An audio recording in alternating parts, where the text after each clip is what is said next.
2 Timóteo 2, 8 e 9. Lembra-te de Jesus Cristo ressuscitado de entre os mortos, descendente de Davi, segundo o meu evangelho, pelo qual estou sofrendo até algemas como malfeitor. Contudo, a palavra de Deus não está algemada. Vamos orar mais uma vez? Senhor, nós agradecemos-te, Pai, porque a Tua palavra realmente ela não está algemada, não está presa, ela tem agido livremente conforme a Tua vontade em inúmeras vidas, em muitos corações, nos nossos corações tem agido e pedimos que ela haja mais uma vez nesta manhã. No nome de Jesus pedimos. Amém. Lembra-te de Jesus Cristo. Uma expressão que precisamos usar muitas vezes. Temos usado e precisamos usá-la e ver o impacto que esta expressão pode ter, teve e terá nas nossas vidas. Lembra-te, menciona Jesus Cristo. Está consciente de Jesus. Olha, nós cantamos várias vezes a importância sobre olhar. Olha para Jesus, olha para o Senhor. A importância de termos memoriais para nos lembrarmos de Jesus Cristo. Coisas que nos façam pensar nele, lembrar o que ele ensinou, não esquecer quem é Jesus e o que ele veio para fazer no nosso meio. Para ser possível perseverar até ao fim, nos tempos bons como nos difíceis, os crentes nunca devem perder Jesus de vista. Para continuarmos a ser crentes, para continuarmos a ser cristãos, nós temos que olhar para Cristo. Nós não podemos perdê-lo de vista. É por meio dele, é quando olhamos para ele, é quando ele olha para nós, por meio deste olhar, desta atenção, esta lembrança, desta mente que está ativa a pensar em Jesus, que nós percebemos que temos um relacionamento real com Ele, que somos dele. Há um hino que veio à minha memória quando eu estava a pensar neste assunto e nestes versículos. Olhando para Cristo, nós já cantamos algumas vezes. Olhando para Cristo, o grande autor da salvação. Prossigo, pois, a visto, soberano, o grande galardão. De Deus ministro me revisto, com o poder do nosso Senhor, do Senhor. E nós temos olhos nesse galardão, nós esperamos esse tempo com o nosso Senhor, como nós acabamos de ler, os vivos, os que ficarem. Nós, os vivos, Paulo achava que era um desses que iria ficar, nós seremos transformados e receberemos um corpo igual ao do Senhor para ter esse encontro com Ele nos ares. É isso que vai acontecer com a humanidade, nós vamos nos encontrar com Jesus. Alguns para ouvir palavras de juízo, de julgamento, mas esperamos nós confiamos que nós ouviremos palavras de conforto, de consolo. Bem-vindo, bem-está, servo bom, serva boa e fiel. Entra na alegria, no gozo, no descanso do teu Senhor. Olhai, pois, e vivei, nós cantamos. Olhai para Jesus, lembrem-se de Jesus. Terás vida em olhar para Jesus. Ainda vamos cantar um que é exatamente isso. Olha para Jesus. Temos planos de cantar juntos esse hino. E há um que também pretendemos cantar hoje, que é: será possível esquecer? Será possível deixar de lembrar de Jesus? A resposta nós sabemos, é possível, sim. É por isso que há tantas recomendações na Bíblia. Não te esqueças, lembra-te de Jesus Cristo. Porque a memória humana, foi John Stott, um pregador, que disse, a pensar sobre essa realidade da capacidade que o ser humano tem de esquecer de coisas tão básicas e importantes, mas ele disse: a memória humana é notoriamente inconstante, é possível esquecer até mesmo o próprio nome. Há seres humanos que se esquecem de quem são, do próprio nome. Israel sofreu de perda de memória espiritual. e levou-os a um caminho lamentável de infidelidade e de idolatria, um caminho de imoralidade. Nós vemos um resumo disso no Salmo 106, a partir do versículo 19 até ao 21, vemos como porque se esqueceram do Senhor, não se lembraram do Senhor e como se entregaram à imoralidade, à idolatria. Salmo 106, a partir do versículo 19. Há muitas ocasiões em que a igreja e os seus líderes esquecem-se de quem são, quem é o seu povo, qual é a missão, o que é que Jesus mandou que fizessem. É preciso ter cuidado para não tornar o ministério uma mera profissão na qual a pessoa de Jesus Cristo é relegada para segundo plano, não há um relacionamento com Ele, não há memória sobre Jesus, não há um olhar, uma contemplação de quem Cristo é, do seu caráter, os seus atributos. Mas Cristo deve ser central, deve ser preeminente no ministério, na vida da igreja. É para Jesus que nós devemos olhar, é dele que nós devemos lembrar. É verdade que Ele usa pessoas que nos marcam a nossa história, pessoas que nos ajudaram a conhecer Jesus, que nos ajudaram a crescer, a desenvolver, a termos saúde, pessoas que pagaram os nossos estudos. Há pessoas importantes na nossa vida, mas ninguém pode ter preeminência, ninguém pode ser mais importante do que Jesus Cristo. Lembra-te de Jesus Cristo. No livro que os homens estão a ler, a resposta do Evangelho às aflições do coração, num capítulo anterior que nós lemos, nós falamos sobre Cristo, o alvo que nós temos de ser como Cristo. Por isso precisamos lembrar, olhar para Ele e lembrar dele. Nós não podemos esquecer de quem é Jesus Cristo, porque nós precisamos imitá-lo. Esse é o alvo do cristão, esse é o alvo da igreja, no ministério da igreja, tornarmos-nos e ajudar as pessoas a se tornarem cada vez mais parecidas com Cristo.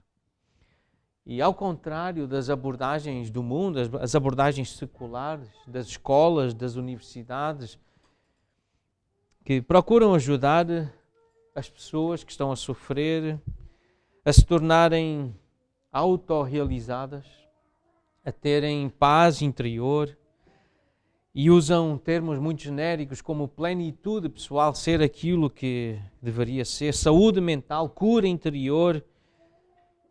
O discipulado cristão, o aconselhamento bíblico, o pastoreio uns aos outros, a vida da igreja, utiliza classificações bíblicas para procurar os mesmos resultados que Deus explicitamente deseja.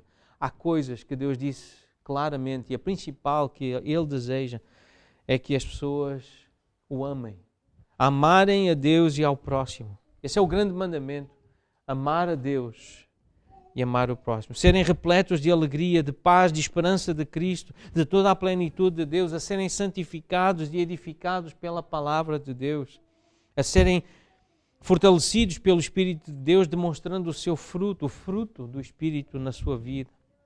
A agradarem a Deus e viverem para Cristo, a obedecerem a Deus, a viverem uma vida, resistirem e mortificarem o pecado, substituindo por um viver piedoso, a serem graciosos e amorosos, a servirem ativamente os outros, devotando-se às boas obras.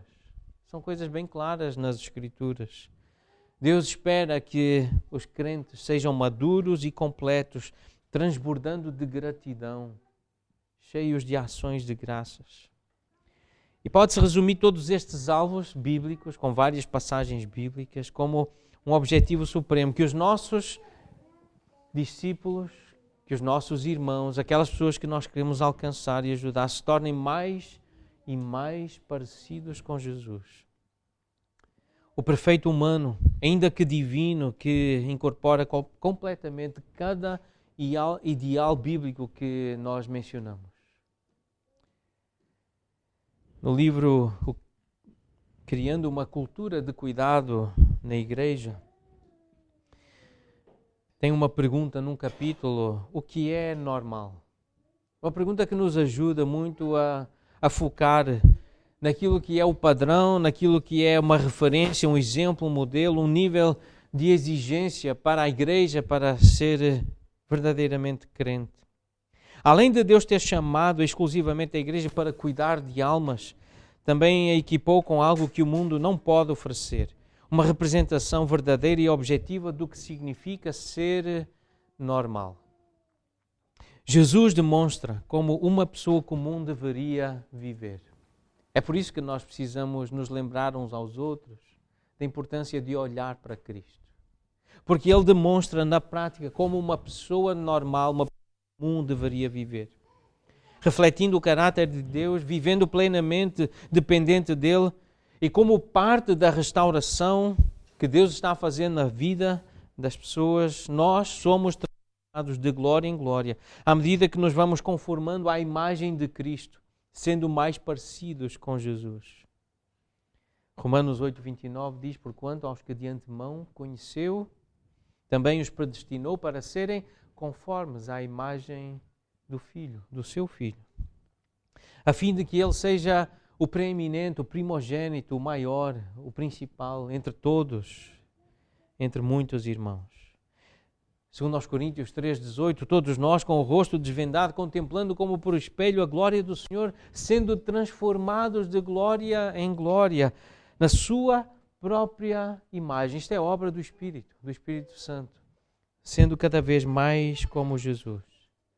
A nova versão transformadora traduz este versículo, segundo aos Coríntios 3:18, desta forma: portanto, todos nós, dos quais o véu foi removido, podemos ver e refletir a glória do Senhor, e o Senhor, que é o Espírito, nos transforma gradativamente à imagem de Jesus, à sua imagem gloriosa, deixando-nos cada vez mais parecidos com Ele.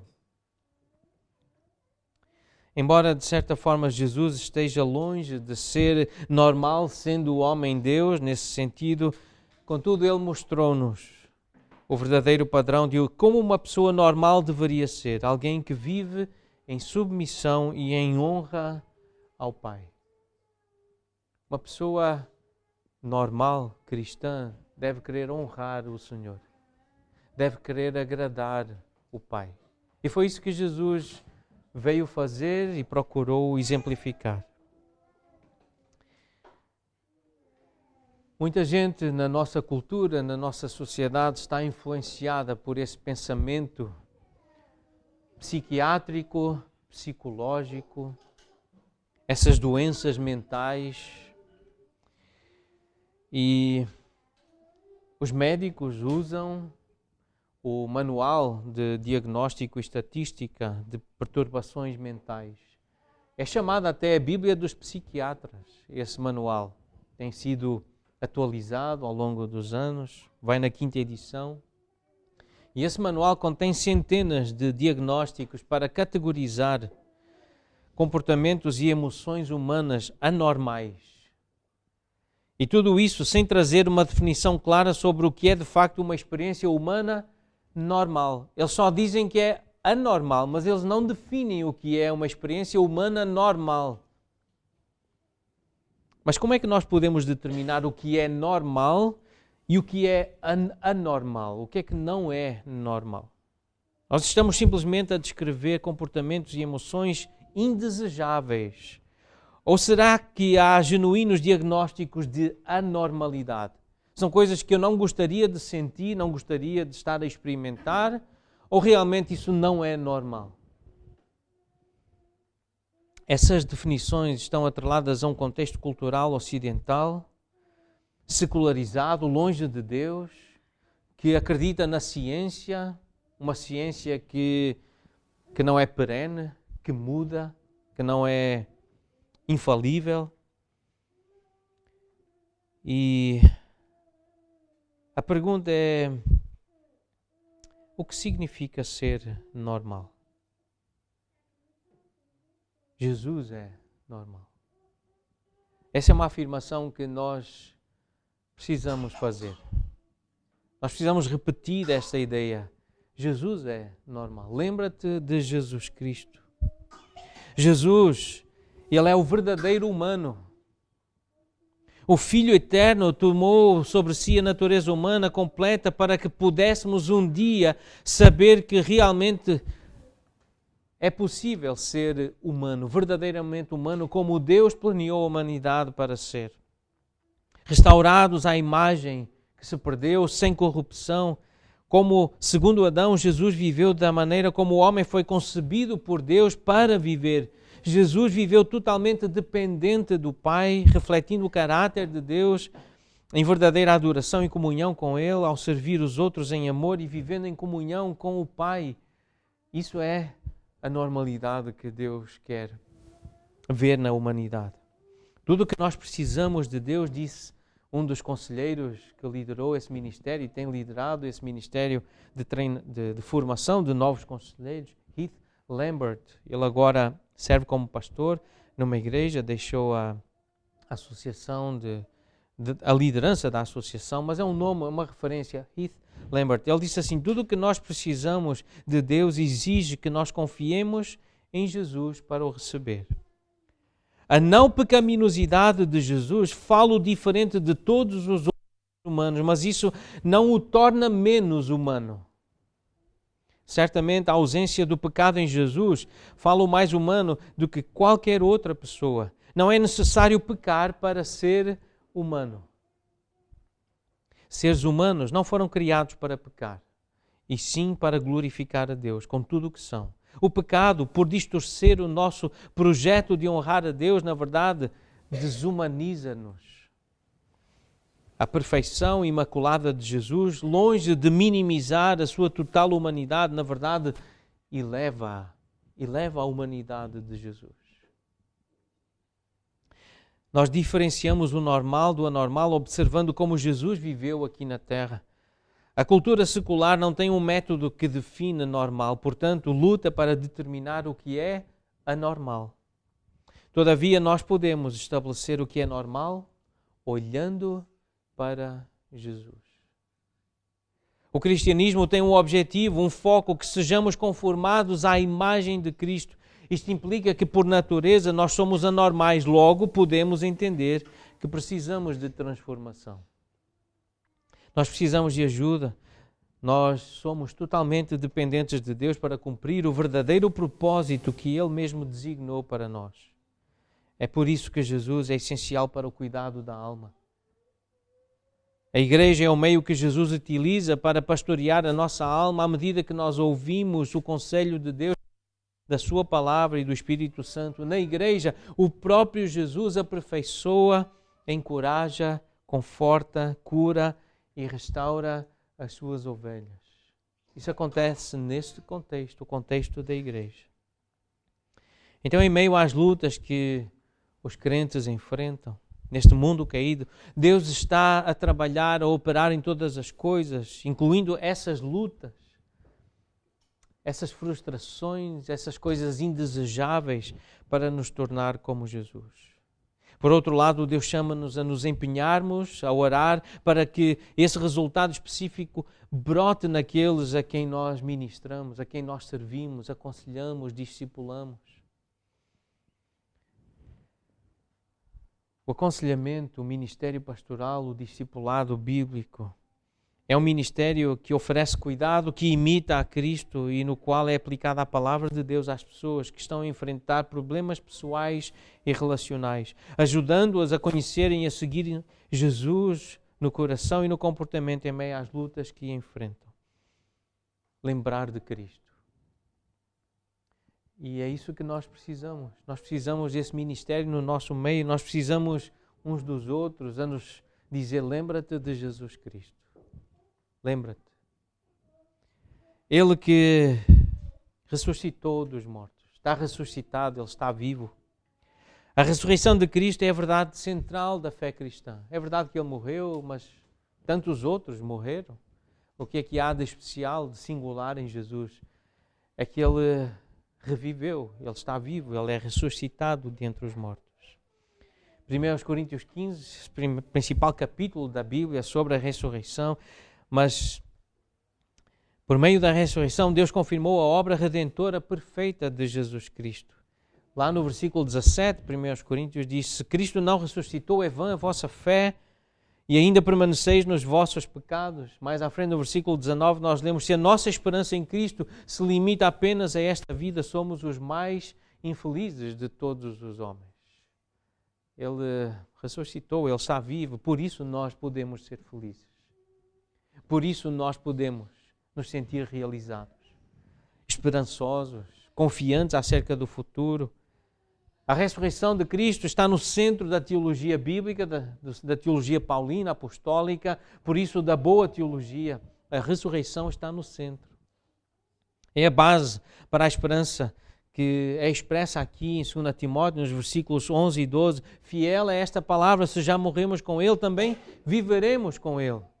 Nós vamos voltar a viver, nós vamos viver e vamos viver para sempre. Se perseveramos, também com Ele reinaremos.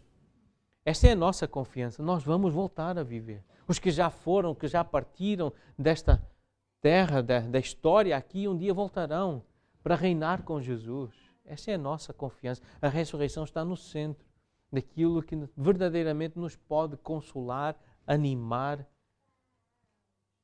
É aquilo que nos fortalece, essa graça que há no Senhor Jesus. Lembrar de Jesus envolve manter tanto a sua pessoa como a sua obra no centro da nossa vida, dos nossos pensamentos, dos nossos dias, de ajuntamentos. É pensar em Cristo. Na semana, o grande dia, o dia em que nós vamos estar com o corpo de Cristo. Esse é o grande dia. Nós vamos pensar em Jesus, vamos lembrar de Jesus, vamos cantar sobre Ele. Paulo afirma que Cristo ressuscitou dos mortos e descende de Davi. E desta forma, ele está a afirmar que Cristo é totalmente divino, ressuscitado dentre os mortos. Esse poder revelado em Jesus, especialmente como nós vemos em Romanos capítulo 1, versículo 4, foi designado Filho de Deus com poder, segundo o Espírito de Santidade, pela ressurreição dos mortos. Esta ideia da ressurreição liga Jesus com o divino, faz esta ligação para mostrar a sua divindade. Mas ele também afirma a obra de Cristo que foi totalmente humano, descendente de Davi. Jesus morreu no nosso lugar por causa dos nossos pecados, mas Ele ressuscitou da sepultura, Ele venceu os nossos inimigos e agora Ele está sentado à direita do Pai. E por isso nós precisamos disso. Nós precisamos de uma visão elevada da pessoa e da obra de Cristo, porque é essa visão que nos manterá na guerra como bons soldados, que nos manterá no jogo como bons atletas e que nos manterá na lavoura como bons lavradores. Essa é a imagem que Paulo está a usar aqui no capítulo 2. Mas para isso precisamos lembrar de Jesus Cristo, precisamos olhar para Ele, não olhar demasiado para nós e para aqueles que nos estão a rodear, mas é para Jesus. Nós precisamos de momentos assim, em que cantamos sobre a importância de olhar para Cristo, de pensar nele, de lembrar de Jesus. Ele que foi meramente extraordinário e unicamente singular, ele que, ressuscitado dentre os mortos, era descendente de Davi. E por isso aqui uma ênfase na sua humanidade. Descendente de Davi. Como descendente de Davi, Jesus é o herdeiro legítimo do seu trono. Lucas capítulo 1, versículos 32 e 33, palavras do anjo a Maria. Diz, este será grande e será chamado Filho do Altíssimo. Deus, o Senhor, lhe dará o trono de Davi, seu pai. Ele reinará para sempre sobre a casa de Jacó e o seu reinado não terá fim. Esta foi a promessa que Maria ouviu acerca do ser que estava a ser gerado, iria ser gerado no seu ventre. Há aqui uma ênfase, então, na humanidade do Senhor. Jesus Cristo é da semente de Davi. Várias passagens bíblicas afirmam isso, mostram isso, essa ideia da semente, a descendência de Davi. Ele é o filho de Davi, isto é um título também, um título messiânico, um título para mostrar o papel singular de Jesus, que seria rei e rei para sempre, rei eternamente. Ele está sentado no trono à destra do Pai como herdeiro legítimo e espiritual de Davi, esse reino que Deus prometeu ao seu povo. É Jesus, refere-se a Jesus, o Rei dos Reis. Portanto, uma visão da pessoa e da obra de Cristo nos manterá na guerra, no jogo e na lavoura, a cumprir o nosso papel, o papel que Deus nos chamou para desempenhar. Tudo isto segundo o Evangelho que Paulo diz que é dele, o Evangelho segundo o apóstolo. A pregação, a boa mensagem que Paulo pregava, ela estava ocupada com o herói do Evangelho. Era de Jesus que Paulo falava, não de si mesmo, mas de Cristo Jesus. Isso não era um mero exercício teológico para Paulo, ele experimentou pessoalmente o poder transformador de Jesus Cristo. Paulo passou de terrorista a evangelista. Houve uma grande manifestação desse poder de Deus, do Evangelho na vida daquele homem. E era pelo herói do Evangelho que ele estava a sofrer, a ponto até de ser tratado como um criminoso, um malfeitor. Paulo encorajou Timóteo, lembrando que estava a suportar o sofrimento com essa visão de Cristo. Mesmo enquanto escrevia esta carta preso, mas ele olhava para Jesus, ele pensava em Cristo, ele lembrava-se de Jesus Cristo. Isso animava-o a suportar aquele sofrimento, a suportar aquela traição, aquele abandono. Os falsos mestres, aqueles lá em Éfeso com quem Timóteo estava a lidar, eles falavam de viver na vitória plena da vida ressuscitada aqui e agora. Eles diziam, e mais à frente no versículo 18, que a ressurreição já se tinha realizado. Eles estavam a deturpar o Evangelho, a ressurreição dos crentes, eles já estavam a querer viver aqui e agora, queriam viver as bênçãos do reino eterno na história plenamente. Estavam a atacar uma verdade central do Evangelho. Esqueceram assim do verdadeiro Jesus, que sofreu e morreu antes de ressuscitar e que chamou os seus seguidores para fazer o mesmo. Pessoas que não querem padecer, não querem sentir angústia, só que Jesus foi claro quando chamou os seus discípulos para o seguirem. Se alguém quer vir após mim, a si mesmo se negue. Tome a sua cruz e siga-me. Quem quiser, pois, salvar a sua vida, perdê-la-á, e quem perder a vida por causa de mim e do Evangelho, salvá-la. Então Paulo queria, e ele quer, que os leitores desta carta, ele queria que Timóteo se lembrasse do verdadeiro Jesus, e ele quer que aqueles que leem esta carta hoje se lembrem de Jesus Cristo. Apesar de ser o Cristo, o prometido rei, descendente de Davi, ele teve de ser ressuscitado dos mortos. Apesar de ele ser o Filho de Deus, ele teve que padecer a morte, porque sofreu voluntariamente por causa do seu povo. E Paulo lembra a Timóteo que o Evangelho de um rei que morreu antes de ressuscitar é o verdadeiro Evangelho. É o Evangelho que lhe foi confiado, é o meu Evangelho, diz o apóstolo Paulo. Jesus teve que morrer antes de ressuscitar. O verdadeiro Evangelho apostólico é este, é o Evangelho pelo qual ele está a sofrer até algemas, como malfeitor, como um criminoso. Se foi assim com Paulo, se foi assim com Jesus, por que é que tem que ser diferente conosco hoje? Por que é que nós não podemos suportar o sofrimento ou evitar o sofrimento a todo custo? Lembrar do Jesus real, do verdadeiro Evangelho, do autêntico, não só contrariava os falsos evangelhos que circulavam em Éfeso, como também fornecia a base para a expectativa de Paulo de que ele e Timóteo deveriam sofrer a serviço de Jesus e do Evangelho. É por isso que nós não podemos estranhar que haja fogo ardente no nosso meio, coisas que nos fazem sofrer, provas, angústias, tempestades, furacões. Nós não podemos nos surpreender com isso. Passar pelo sofrimento não deveria ser uma surpresa para Timóteo, uma novidade para o crente. Voltando às expressões, em todos os capítulos, Paulo fala de sofrimento e diz, capítulo 1, versículo 8, não te envergonhes do testemunho do nosso Senhor, nem do seu encarcerado, que sou eu, pelo contrário, participa comigo dos sofrimentos a favor do Evangelho, segundo o poder de Deus.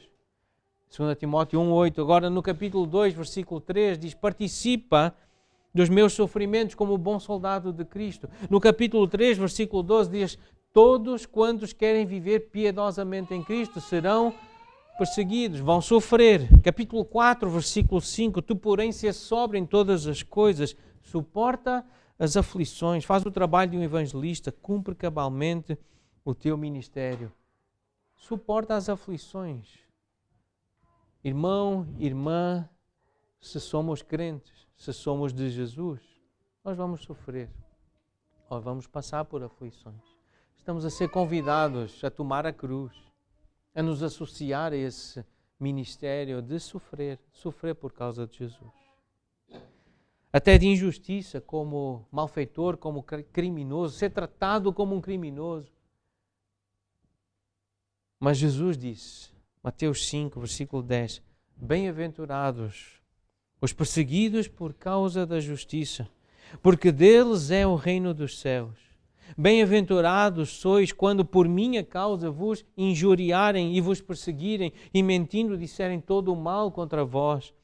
Regozijai-vos e alegrai-vos, porque grande é o vosso galardão nos céus, porque assim perseguiram aos profetas que viveram antes de vós. Este é o padrão, esta é a normalidade da vida cristã. Por isso, lembrem-se de Jesus Cristo, lembra-te de Jesus Cristo. Ele padeceu, lembra-te o que Ele disse. E por isso é um encorajamento, e que encorajamento Cristo é para um soldado cristão que sofre. Ele morreu e ressuscitou, provando que o sofrimento leva à glória e que a aparente derrota leva à vitória.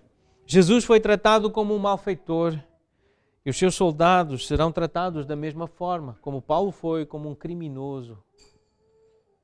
Só que podem prender Jesus no corpo, podem prender Paulo no corpo, mas a palavra, ela não é presa, ela não está algemada. Paulo afirma isso. Paulo sabia que o herói do Evangelho também era forte o suficiente para manter a sua palavra a avançar. Apesar da prisão daquele pregador, a palavra ninguém aprendia. Deus não apenas preservará a sua palavra, mas também garantirá que ela não seja restringida. Os adversários podem prender os mensageiros, os pregadores, os anunciadores, mas Cristo, o soberano Senhor, garantirá que não consigam aprisionar, prender a mensagem. A mensagem jamais será algemada. A disposição de Paulo para sofrer é ainda mais fortalecida pela sua confiança de que a obra de Deus continuará através da proclamação da poderosa palavra de Deus, que não está algemada, não está acorrentada. Mesmo que o seu mensageiro esteja acorrentado no presente, por alguma razão, esteja preso, a mensagem jamais será presa. E com essa confiança, Paulo está disposto a suportar tudo por causa dos eleitos, por amor aos eleitos, para que também eles obtenham a salvação que está em Cristo Jesus com eterna glória. Ele não é o Salvador. Ele não é o único que tem uma boca para produzir as palavras ou o som das palavras de Deus que trazem salvação. A melhor maneira de engrandecer Cristo é através do ministério da palavra. Paulo estava preso, mas a palavra de Deus não pode ser presa. E o Salmo 147, versículo 15, diz que o Senhor, Ele envia as suas ordens à terra, a sua palavra é dirigida à terra e a sua palavra corre velozmente, livremente, como quer. Ninguém pode parar a palavra do Senhor. Em Atos capítulo 12, versículo 24, os apóstolos pregavam, a igreja anunciava a palavra do Senhor e ela crescia e se multiplicava. Foi assim no começo da igreja, continua a ser assim, a palavra ninguém aprende. Ninguém a acorrenta, ninguém a pode algemar. Anotem esta passagem, só há pouco eu lembrei dela e gostaria que os irmãos anotassem. Isaías capítulo 55, versículos 10 e 11. Isaías 55, 10 e 11. Assim como descem a chuva e a neve dos céus e para lá não tornam, sem que primeiro reguem a terra e a fecundem e a façam brotar para dar semente ao semeador e pão ao que come, assim será a palavra que sair da minha boca, diz o Senhor. Não voltará para mim vazia, mas fará o que me apraz e prosperará naquilo para que a designei. A palavra do Senhor não está algemada. Ninguém pode acorrentar e prender a palavra do Senhor. É por isso que precisamos nos lembrar dele. Lembra-te do Senhor. Lembra-te de Jesus Cristo. O modelo supremo de um professor é Jesus Cristo. O modelo supremo de um atleta, de um agricultor, de um soldado. E Timóteo devia seguir Jesus. Ele é o padrão de normalidade. Ele é que é o normal. É para ele que devia olhar Timóteo e é para ele que nós devemos olhar para seguir o seu exemplo, na forma como ele ensinou, na forma como sofreu como bom soldado, na forma como buscou o prémio, a coroa, como um bom atleta, na forma como ele plantou com perseverança a semente da verdade para obter uma colheita espiritual, o fruto que o alegrava. Vidas transformadas, redimidas, os seus seguidores fiéis. Para ser possível perseverar até ao fim, tanto nos tempos bons como nos difíceis, os crentes nunca devem perder Jesus de vista.